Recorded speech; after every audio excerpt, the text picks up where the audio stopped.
Super long story short, I have always been an entrepreneur since the time I could basically open my eyes.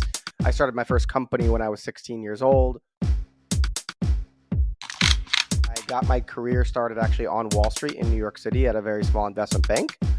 Hated the 80-hour work weeks and royally bombed the Series 7 exam, which is the exam that you need to pass in order to make a lot of money being in investment banking.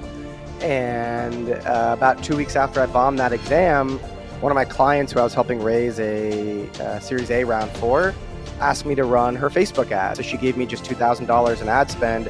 I turned that $2,000 in ad spend into $20,000 in collected revenue in 2 weeks. It's really, really, really, really, really important for everyone listening to really hear me when I say people don't buy from your business. They buy from the people that work at your business in B2B. Yep. Right? Your salesperson, the person posting on LinkedIn. Like, there's been 40 million studies done. The more photos of happy people smiling in your marketing assets in general, your website, your sales deck, your handouts at conferences, the more pictures of people smiling in your marketing assets, the better your marketing assets will do in a B2B landscape. Welcome to The Business Game, a podcast that moves the needle. Hey guys, before we jump into today's episode, we just wanted to take a really quick moment to thank one of our sponsors, Tala Offshore. For any businesses wanting to maximize their return on new hires, Tala offers seamless access to top-tier Filipino talent who are real employees hand-selected by the Tala team, slashing your staffing costs by up to 60% with onboarding in under a week. Visit talaoffshore.com to scale smarter, and thanks again to Tala for supporting The Business Game. Hi everyone, and welcome to today's episode of The Business Game. Before we get started, don't forget to subscribe and hit that bell. Today we have Marketing Max with us. Max is a guru at all things marketing. Max has worked with people like HubSpot, NodPod, Monday.com, amongst many, many others in his portfolio. And he also has just put out a new podcast called The 10-Minute Marketer, which we're going to go a bit more into throughout the episode. How are you, Max? I'm doing good. Thank you for having me. No worries at all. Before we sort of jump into the questions, why don't you give all our listeners and viewers a quick rundown of who you are and what exactly you do? Yeah, well, we'll probably get into some of this more on later down the episode, but super long story short, I have always been an entrepreneur since the time I could basically open my eyes. I started my first company when I was 16 years old. After I graduated college, I kind of thought the marriage of finance and like what you would call, I guess, venture capital or entrepreneurship was in the investment banking space. So I got my career started actually on Wall Street in New York City at a very small investment bank. Hated the 80-hour work weeks and royally bombed the Series 7 exam, which is the exam that you need to pass in order to make a lot of money being in investment banking. And about 2 weeks after I bombed that exam, one of my clients who I was helping raise a Series A round for asked me to run her Facebook ads. And this was back in 2016 when I had no experience running Facebook ads. Back then, Facebook ads were a fraction of the cost of what they are today. So she gave me just $2,000 in ad spend. I turned that $2,000 in ad spend into $20,000 in collected revenue in 2 weeks. Was immediately hooked on everything performance marketing. So then I started a performance marketing agency specializing in Facebook and Google ads. Super long story short, sold that to a private equity fund 4 years ago, and then started creating content online as Marketing Max. So now, yes, I don't love the guru word, but some people might call me a marketing content creator. I don't like the word influencer either, but guru, influencer, consultant. And then I have a handful of different marketing services that I help all sorts of really cool, fast-growing companies with to kind of use the way I view marketing in other businesses, kind of implant my strategies, my unique way of doing things into other businesses to help them grow faster. So forgive me if that's long-winded, but that's absolutely fine. So one of the things I am most intrigued and honestly jealous of is you work 1 day a week while successfully doing over 1 million a year in profit with a 7-figure portfolio. Tell us the secrets, and who do I need to attach myself to be like that?